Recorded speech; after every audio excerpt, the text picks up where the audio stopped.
Revenge affairs are typically portrayed as destructive and morally questionable, but Rachel's story challenges conventional wisdom about infidelity, healing, and what it truly means to rebuild a marriage after betrayal. Her journey from devastated new mother to empowered woman who reclaimed her sexuality and self-worth through her own affair would force both her and her husband to confront uncomfortable truths about their relationship and themselves. The timing of betrayal can amplify its cruelty exponentially, and Rachel's husband chose to begin his affair at the most vulnerable moment of her life, immediately after she had given birth to their third child. This wasn't just infidelity, it was an assault on her identity as a woman, mother, and wife when she was physically and emotionally at her most fragile state. 3 months of deception followed Rachel's delivery, as her husband conducted both a physical and emotional affair with a female co-worker, while Rachel recovered from childbirth, adjusted to caring for 3 children, and trusted her husband to support their growing family during one of life's most demanding transitions. Discovery came 6 months later through the cruelest possible messenger, the other woman herself, who contacted Rachel to confess the affair. By this time, Rachel was already drowning in the typical struggles of new motherhood: postpartum body changes, sleep deprivation, overwhelming responsibilities, and the psychological adjustment to having 3 young children. The other woman's confession arrived at Rachel's lowest point when she was already battling self-doubt about her appearance, her worth, and her ability to manage the demands of motherhood. Learning that her husband had sought comfort and passion elsewhere while she struggled alone created a perfect storm of betrayal, abandonment, and inadequacy. Have you ever been betrayed during a period when you were already at your most vulnerable? How does the timing of betrayal affect your ability to process and heal from it? Rachel's confrontation with her husband followed familiar patterns of affair discovery, confession, apparent remorse, and behavioral changes designed to demonstrate commitment to rebuilding their marriage. Her husband seemed to follow the standard playbook for cheating spouses seeking forgiveness. His efforts included increased participation in household responsibilities, earlier arrivals home from work, greater involvement with their children, and renewed attention toward Rachel that made her feel special again. On the surface, these changes represented exactly what affair recovery experts recommend from remorseful spouses. However, Rachel's internal experience revealed the complex reality that behavioral changes, while necessary, are often insufficient to repair the deeper emotional wounds caused by infidelity. Despite her husband's apparent dedication to making amends, Rachel found herself unable to trust the sincerity of his efforts or feel genuine connection to his words and actions. The disconnect between his improved behavior and her emotional response illustrated one of the most challenging aspects of affair recovery. The betrayed spouses struggled to believe in and feel moved by their partner's efforts, even when those efforts appear genuine and comprehensive. Rachel's persistent hurt, despite her husband's doing everything right by the book, revealed how infidelity creates wounds that extend beyond the immediate betrayal to fundamental questions about authenticity, character, and the nature of love itself. When someone has lied so completely, their subsequent honesty becomes suspect. Her feeling that nothing really touched her emotionally, despite her husband's trying, demonstrated how betrayal can create emotional numbness and disconnection that persists long after the initial shock and anger have subsided. This emotional distance is often one of the most difficult aspects of affair recovery to overcome. Can genuine healing occur when the betrayed spouse feels emotionally numb to their partner's recovery efforts?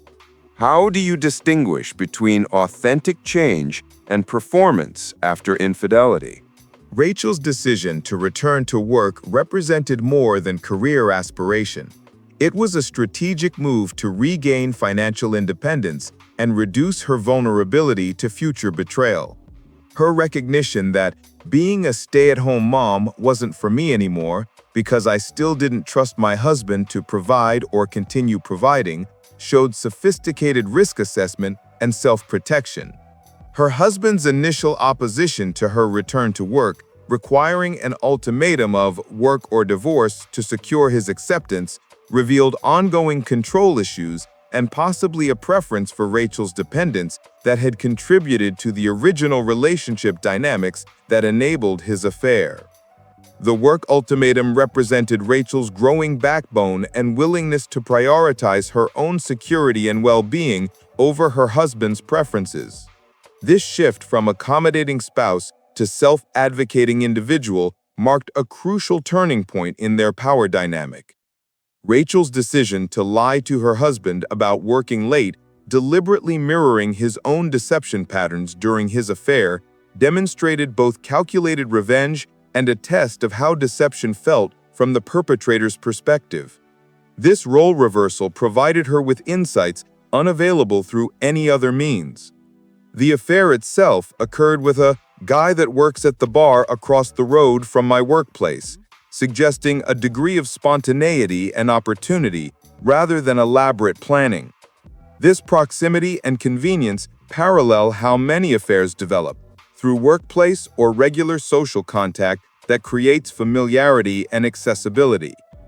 Rachel's complete lack of regret about her revenge affair contradicted societal expectations about guilt, moral behavior, and appropriate responses to infidelity. Her statement, "I don't regret it at all," revealed how the affair had served psychological purposes that traditional recovery methods had failed to address. Restoring her sense of attractiveness and self-esteem through her affair highlighted how infidelity had not only betrayed her trust, but also damaged her fundamental sense of desirability and sexual worth. Her husband's affair had made her feel unattractive and unworthy. Her own affair restored those feelings.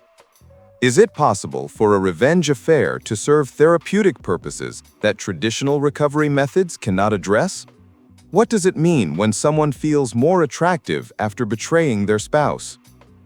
Rachel's description of getting her self-esteem back through infidelity revealed how deeply her husband's betrayal had damaged her self-perception and how traditional recovery efforts had failed to address this core wound.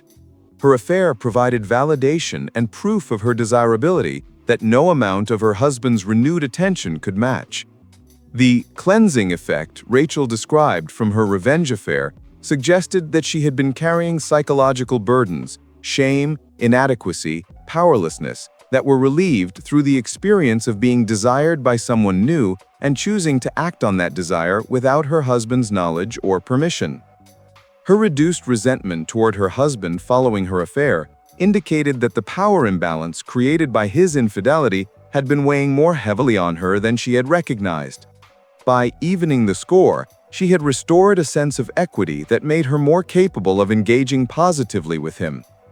Her husband's attribution of her improved mood and renewed sexual interest to being back at work and having a sense of purpose demonstrated his complete obliviousness to her infidelity and his inability to recognize the true source of her transformation.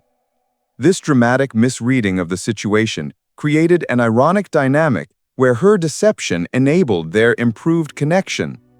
The return of Rachel's libido, which she directly connected to her affair rather than her husband's recovery efforts, suggested that her sexual shutdown had been related to feelings of powerlessness and resentment that were resolved through her own act of infidelity rather than through any actions on his part. The phrase, "different perspective," that I don't regret revenge cheating, positioned her story as educational rather than confessional, offering insights into an aspect of affair recovery that is rarely discussed openly, but may be more common than typically acknowledged. Should revenge affairs be automatically condemned, or can they serve legitimate psychological functions in certain circumstances? How do we evaluate actions that cause harm, but also provide healing? Rachel's experience challenged fundamental assumptions about affair recovery, suggesting that traditional approaches focused on the cheating spouse's behavior and the betrayed spouse's forgiveness might miss crucial psychological needs related to power, agency, and sexual self-worth that can only be addressed through the betrayed spouse's own actions.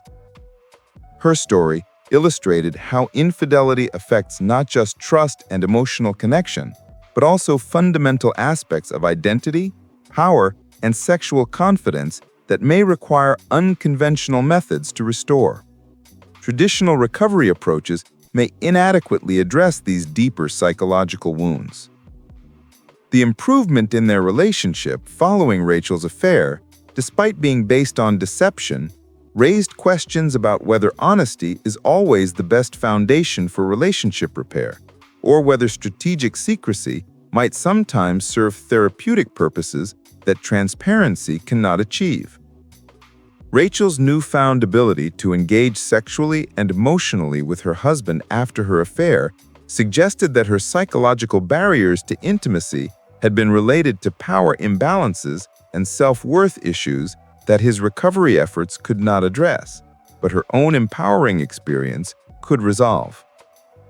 The irony that their marriage was improving based on mutual deception, his past and now resolved, hers current and ongoing, created a complex moral landscape where traditional notions of honesty, trust, and fidelity became less clear-cut than conventional wisdom suggests. The restoration of her sense of agency and control through actively choosing betrayal, rather than passively experiencing it, represented a form of trauma recovery that traditional therapeutic approaches might not adequately address, raising questions about the role of empowerment in healing from betrayal.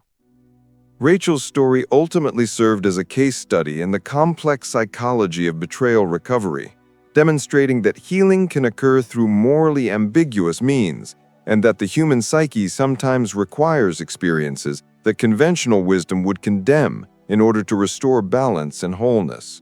Her willingness to share such a controversial perspective provided valuable insights into the psychological landscape of betrayed spouses and challenged simplistic notions of right and wrong in the aftermath of infidelity, suggesting that healing is more complex and individual than standard recovery approaches acknowledge.